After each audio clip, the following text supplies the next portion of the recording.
At some point, you're gonna have to get sick of your own excuses and take action if you want to change your situation. Wake the f up. You got this, homie, let's go.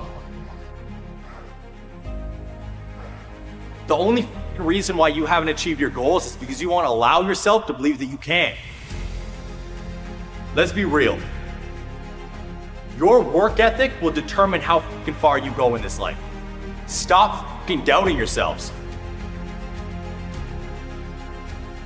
Y'all keep coming up with these bullshit excuses as to why you can't achieve your goals and get started, where in reality, if you just shut up and got to work, you'd already be where you wanted to be.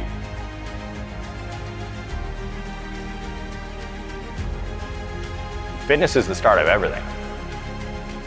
Like, if you're not taking care of your body, you're not going to get anywhere. And this is why I'm so gung-ho and like so ruthlessly intense with my message when it comes down to that. Like, if you can't even go look in the fucking mirror and be happy about what you see, good luck starting anything.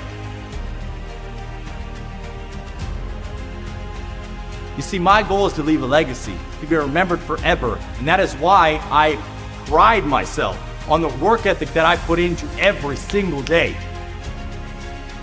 Not sometimes. Every single day that I am breathing, I am grinding to leave that legacy. Your first question is, what is this going to cost me? What is it going to cost you if you fucking don't? Life is going to be hard. The things that you want to achieve might be a pain in the ass, but it is possible. And anybody who said that it wasn't in your past, I want you to stick that middle finger up right now, because it's not going to get you anywhere.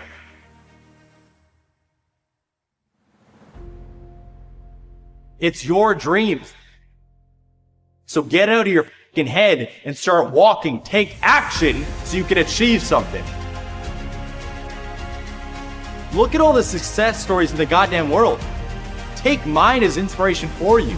I went from an iron worker addicted to sex to a 7-figure earner. I grew up in a fucking trailer that was less than 800 square feet in the country to now living in a 5,000 square foot, $2 million home. What the is there not to understand here?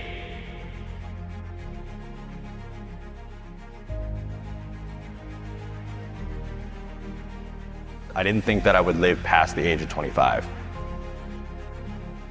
It was just like, I didn't have a purpose. It literally reached a point in my life where I would like get home, sit on the couch, and I had no one. And it reached a point where I was like, why the am I here? Like, I don't want to be here anymore. I just didn't know what was going on. And I just realized that I was headed down a dark path in a way of like, when you put drugs in front of me, I take all of it, because that was just my mindset. I'm like, let's have a good time. I'm not living for tomorrow, I'm living for right now.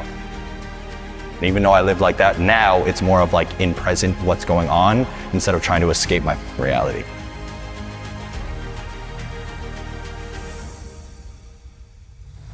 Look at your surroundings. Your surroundings will make and break everything. Like, you're the average of the 5 people you spend the most time with. It is like the most real quote in the world. I cut out drugs and alcohol because I stopped fucking hanging out with the people that were feeding me drugs and alcohol. And it's not their fault that I became an addict. It was my own. I'm the one who picked up the fucking pills. I'm the one who like drank the bottles every goddamn night. It's not their fault that happened. It was me. But I wasn't able to get out of that fucking life until I stopped hanging out with the fucking losers that only wanted to do that.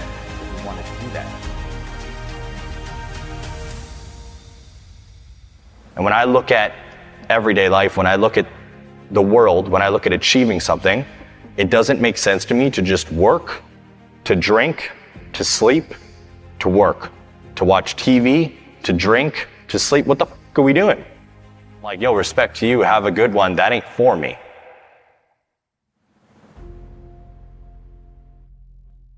Fitness saved me. Like, fitness was the thing that like got me out of it. Before fitness, it was legit just aimless nights, working to 10 to 12 hours outside as an iron worker. And then I'd go straight to the bar, drink until probably 10 p.m., whatever time was, maybe close out the bar. get home somehow, and then literally pass out, wake up at like 4 or 5 a.m., get ready for work the next day. My boss would pick me up because my broke ass didn't have a car, and then I'd go to work and do it again. And that was just my life all the time.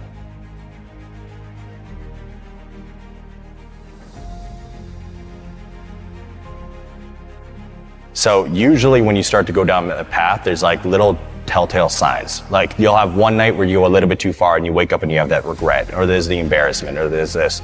And honestly, it just started to pack on in my life. There was so many little things that, like, even to this day, I don't like utilizing the word regret a lot, but I fucking regret it. And I wish it didn't happen. I'm glad that I went through it because it turned me into this individual. But there was a lot of things that just kept stacking.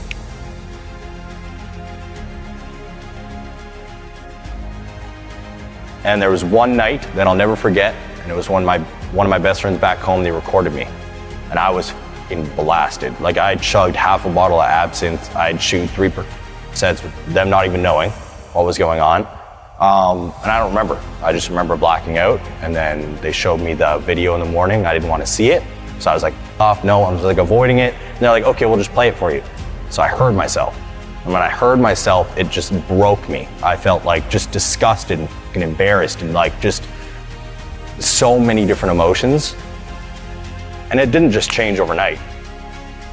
It was like that just kept staying there. So then the next time I would get high, that thought was there. The next time I would get drunk, that thought was there. And it happened for a while until I honestly don't know what the exact turning point was. But there was like one day where I was thinking about doing it. I started to run out of sets. I didn't have my dealer anymore. And I was like, okay, whatever. Anything else that I had in the house, I dumped down the toilet. And I was like, I'm just going to try to change my life here. And I cut everything out cold turkey. I couldn't control anything else in my life, but I was like, I can control what I put in my fucking mouth.